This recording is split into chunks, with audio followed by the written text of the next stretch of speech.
Hi, my name is Fazil. Today I am actually doing my first vlog about like sharing like books that I love, and particularly for today I want to share about the first half of my reading reading challenge, I would say.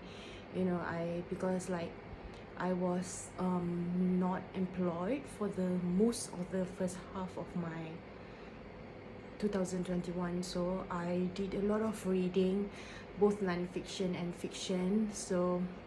But my favorite would be mostly fiction, so like there will be 4 books that are fiction that I will share today, and mostly are fantasies because I'm a fantasy lover, and also one non-fiction, but I'm not sure because it's the verge on fiction, I would say, because it's supposed to be our history background about our sultans, but then it's like more on like it is tell the narration is more like on the verge of fiction and also non-fiction, so I would say half, but yeah, I would like to share with you guys and hope that you enjoy my video today. I'm a bit nervous, but yeah, just let's dig in. Just to let you know, the format of my video are mostly like conversation with a friend rather than specially created on like a specific topic.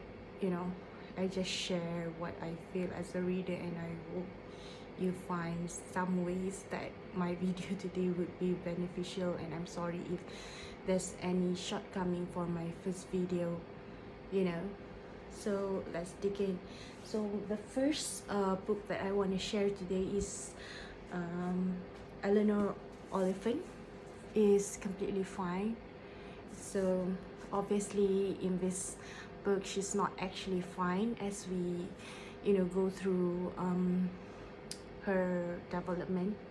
I find Eleanor Oliphant very relatable, and because she's flawed, and the character development, how she slowly went out of her shell, is very heartwarming and sometimes heartbreaking. She went through a trauma in the book, and I just love how she slowly come out of her shell, despite she was, at first we saw through the book that she was going actually like routine life. She had it all, not really like luxurious or anything, but then she had a well-to-do job and everything, have her own house. But then we can see through the book is there's some crack that her life is not going as well as it should be, and it just touches on loneliness. And I think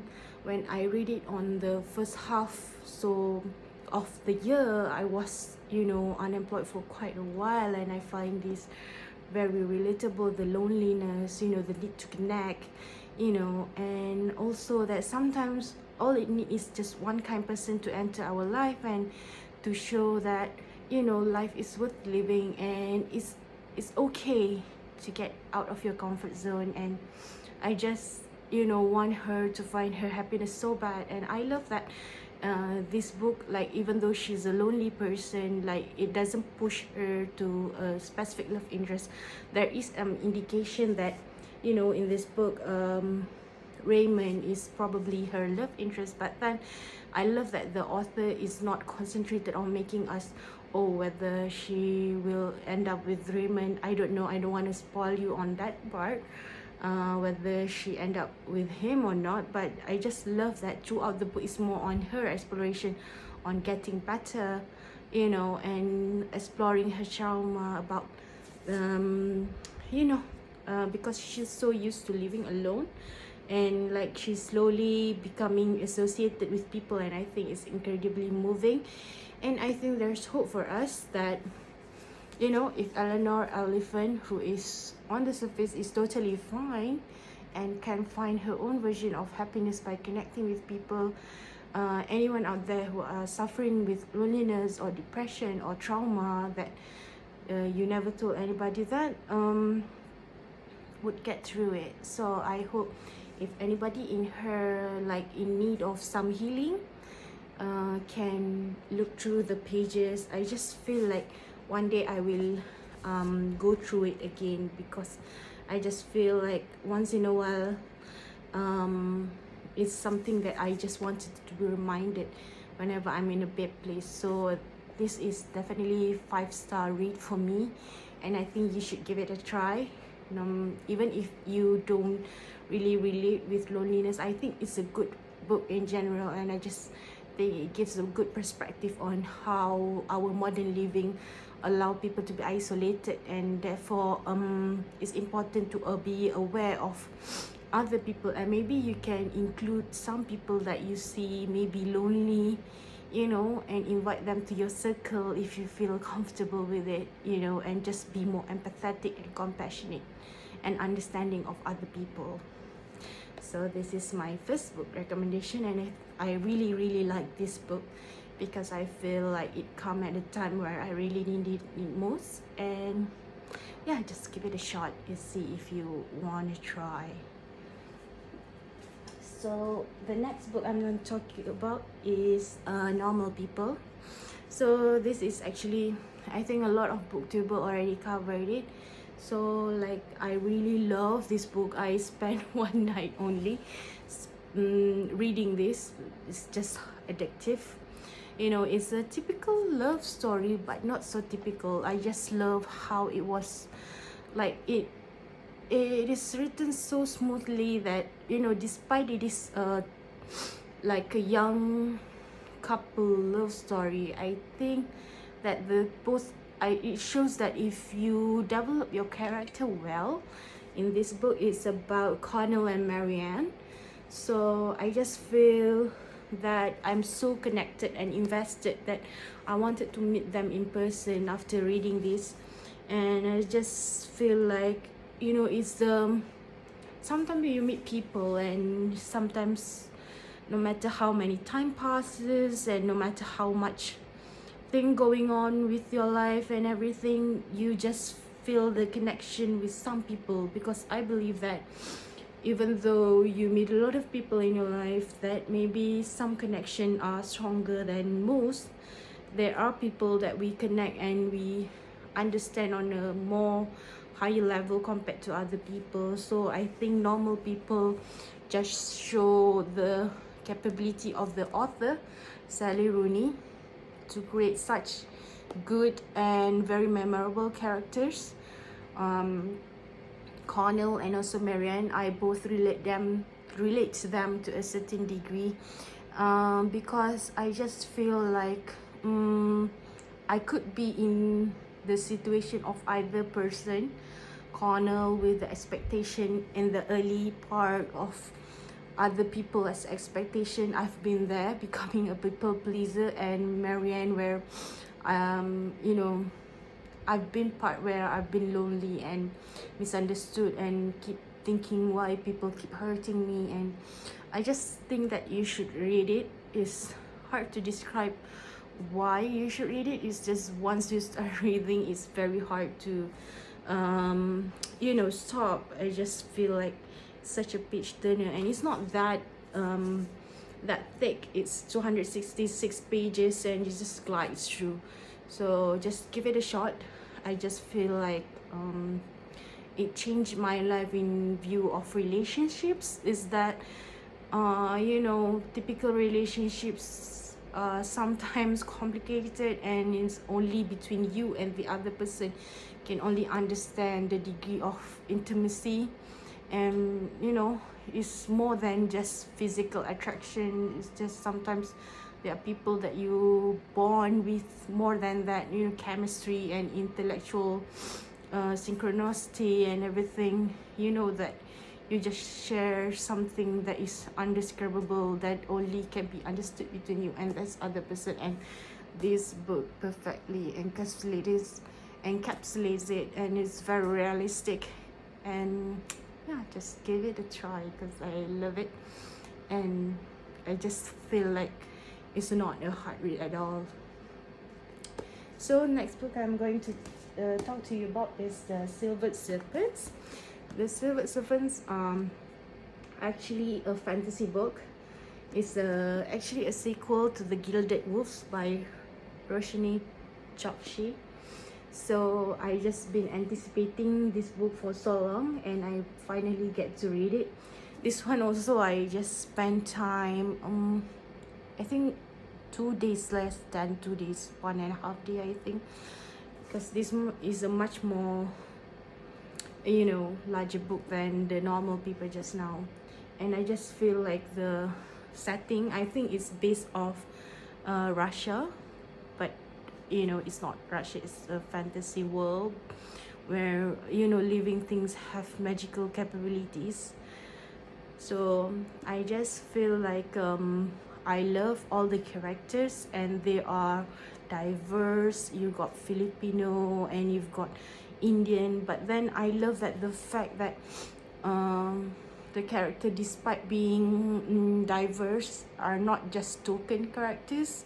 They are actually have their own characteristics, and like their characters, like if they're Filipino or Indians, like really showcase why the character have to be Indian, why the character have to be Filipino, you know, not just for the sake, oh okay, we need to give this character like something other than white people characters, white people characters. But you know, sometimes we don't really get why the character have to be diverse.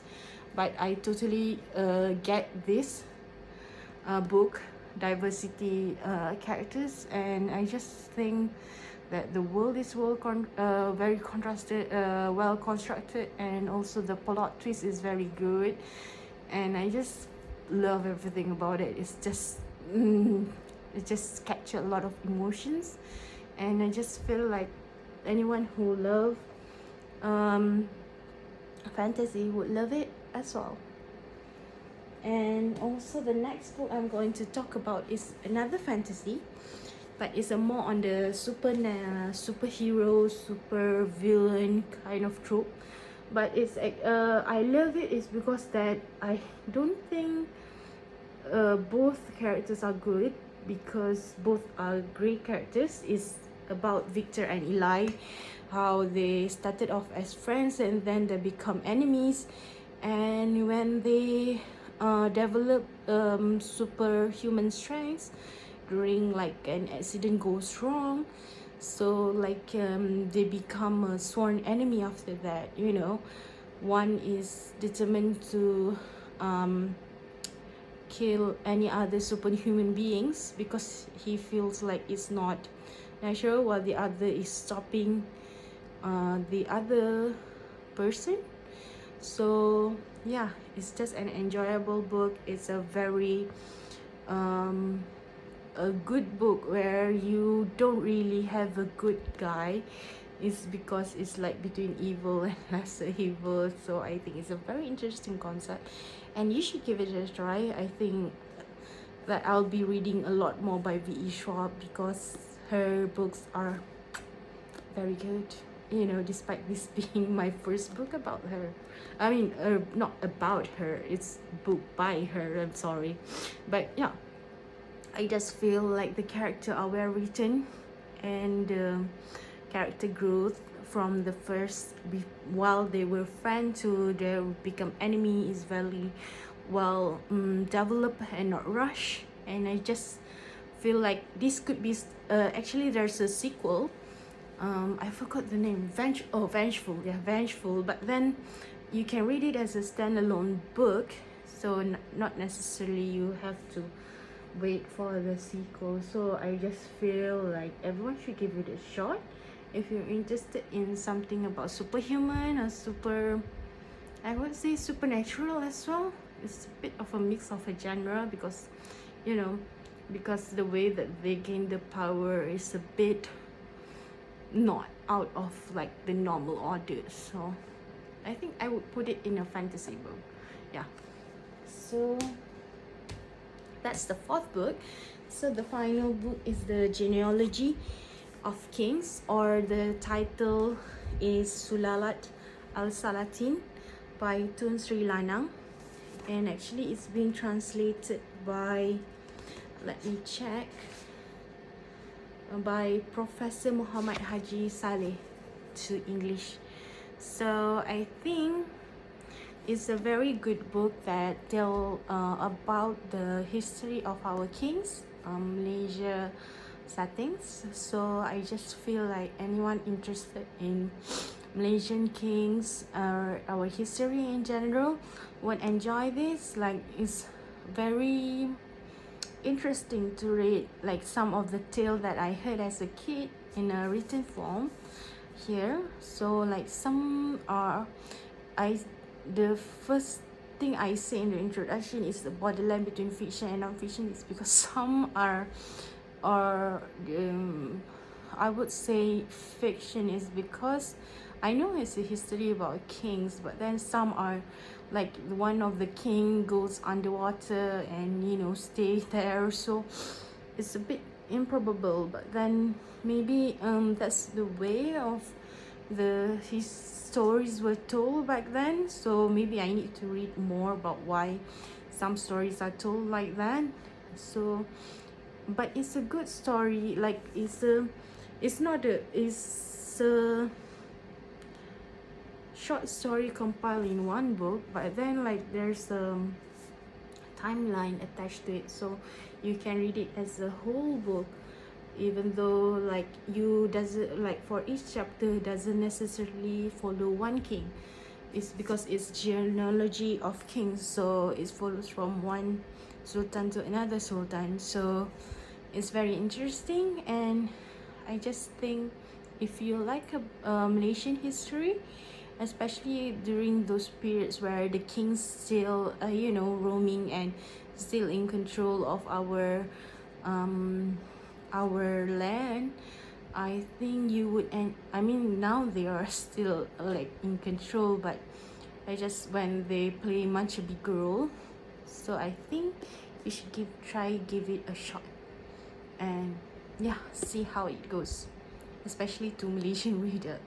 So that's all for my first half top books that I would like to share with you. And I just feel like if you enjoy this, you can leave a thumbs up and also subscribe.